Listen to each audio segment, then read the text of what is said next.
को कहा गया भव भव विभव पराभव कारण। ये पार्वती क्या है, ये प्रेममयी वृत्ति क्या है, जो आपसे नाम का जप करा रही है, वही वृत्ति वही लगन पार्वती है। जिसके लिए आप नाम का जप कर रहे हो वो सत्य वही सिद्ध। तो नाम का जप 4 प्रकार से होता है, बैखरी मध्यमा पश्यंती परम। बैखरी किसको कहते हैं? बोल के नाम का जप करना, ओम अथवा राम, किसी भी नाम को लो, कभी ओम कभी राम ऐसा नहीं, किसी एक को चयन कर लो।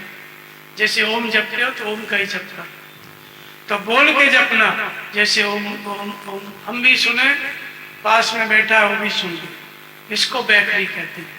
इसको क्या कहा गया? भव।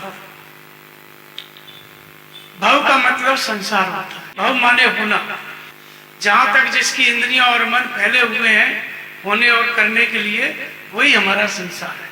तो नाम जब आप करने लगेंगे तो आपके मन में भव रहेगा।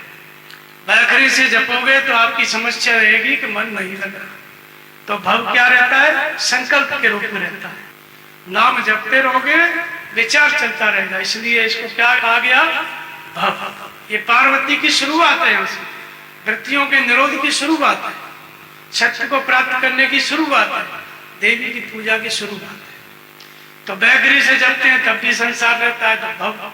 फिर मध्यमा से जपने लग गए, धीरे धीरे कंठ से, होठ का सहारा देके खुद ही बोलो, खुद ही सुनो, मध्यम भव भव। यहाँ पे भी नाम जपेंगे आप मध्यमा से तो भी संसार रहेगा, संकल्प रहेगा, जो आपको होना है, जो काम आपको करना है, वो विचार रहेगा नाम जप के साथ साथ। तो भव भव विभव। विभव किसको कहते हैं? विभूतियों का आना, पश्यंती। जब आप श्वास में नाम को जपेंगे, तो जब आप श्वास को देखने लगते हैं तो इसको पश्यंती कहते हैं। बुद्ध ने इसको विपश्यना कहा, विशेष रूप से श्वास को देखना। श्वास को देखने वाली दृष्टि क्या होती है? सूरत, मन की दृष्टि। जैसे अभी सत्संग सुन रहे हो, कोई कान में बोल दे, मोबाइल चोरी चला गया, जहां आप रखे थे वहीं ध्यान चला जाएगा, हमारी बात सुनाई नहीं देगी। इस दृष्टि को सूरत कहते हैं। वस्तु नहीं है लेकिन उसका आकृति ले आता है, नक्शा ले आती है मन में, इसको कहते हैं सूरत। कबीर ने कहा, मेरी सूरत सुहागिन जागरी। इसी सूरत से श्वास देखी जाती है, भजन किया जाता है। तो बैखरी और मध्यमा से जपना अनिवार्य है। संकल्प रहेगा, भव रहेगा, लेकिन रहने दो, फिर भी जीव को चलाते रहो, भले मन न लगे, जीव चलाते रहो। एक समय आएगा कि पश्चंती में चले जाओगे, श्वास देखने में आने लगेगी अपने आप, कब जा रही है कब आ रही है, ये आपको बैखरी और मध्यमा से जपते जपते पता चलने लगेगा। तो जब आते जाते श्वास को आप देखने लग गए, श्वास अंदर गई तो ओम, बाहर आई तो ओम, इसमें भी भव रहेगा लेकिन विभूतियों के साथ रहेगा। इसमें भी संकल्प आएगा लेकिन लगातार नहीं, कभी कभी। बैखरी मध्यमा में निरंतर रहता है, नाम जप और विचार चलते रहते हैं। पश्चंती में निरंतर नहीं रहता। क्यों? क्योंकि मन एक है, मन की दृष्टि सूरत है। उस सूरत को आप श्वास में लगा लो या विचार कर लो, दो काम एक साथ नहीं हो सकते। जब मन श्वास को देखने में लगा है तो विचार नहीं करेगा, और विचार कर रहा है तो श्वास नहीं देख पाएगा। तो ये क्या है? पश्चंती। इसमें विभूतियां आने लगती हैं, भगवान का वैभव प्रकट होने लगता है, इसलिए विभव। इसमें भी भव रहता है, कभी कभी मन हटता है तो संसार में चला जाता है, भव संकल्प ले लेता है, मुझे ये करना था, कहाँ भजन करने लग गया, ये काम करना था, भव आ जाता है। भजन से मन छूटेगा, मन लगा, लेकिन जैसे ही छूटेगा फिर संसार। तो विभूतियां प्रकट होती हैं, इसलिए विभव कहा गया, लेकिन फिर भी संसार रहता है, इसलिए विभव में भी भव है। ये पार्वती चल रही है, पार्वती यानी देवी जिसकी पूजा करते हैं, वही पूजा चल रही है।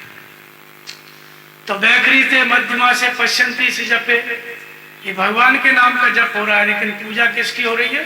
देवी की। पूर्ण कौन हो रहा है? देवी संपद। सदगुण बढ़ रहे हैं आपके अंदर, वे पूरे हो रहे हैं, यानी आप पूरे हो रहे हो भगवान का नाम जपने से। विभव के बाद आता है पराभव। पराभव का मतलब होता है संपूर्ण वृत्तियों का पार पाना, भव से पार जाना, इसी को कहते हैं पराभव, अजब।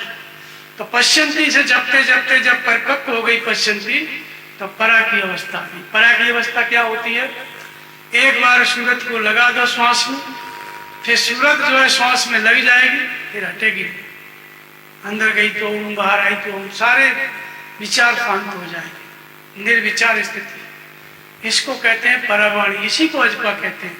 यानी बार बार नहीं जपना है, एक बार मन को लगाना है श्वास में, फिर स्थिर हो जाती है श्वास, बांस की तरह शांत हो जाती है, मन प्रवाहित हो जाता है सुखपूर्वक श्वास में। इसको अजपा कहा गया, परावाणी कहा गया। ये पार्वती की पराकाष्ठा है। यहाँ आकर के देवी की पूजा पूरी हो जाती है। फिर मिलता कौन है? पार्वती ने किसको प्राप्त किया? शंकर जी को, सत्य को प्राप्त किया। मिलता परमात्मा है। तो ये जो है प्रेममयी वृत्ति पार्वती है, और परमात्मा प्रेम से प्रकट होता है। प्रेम से प्रकट हुए में जाकर, और जिसका नाम प्रेम है वही पार्वती।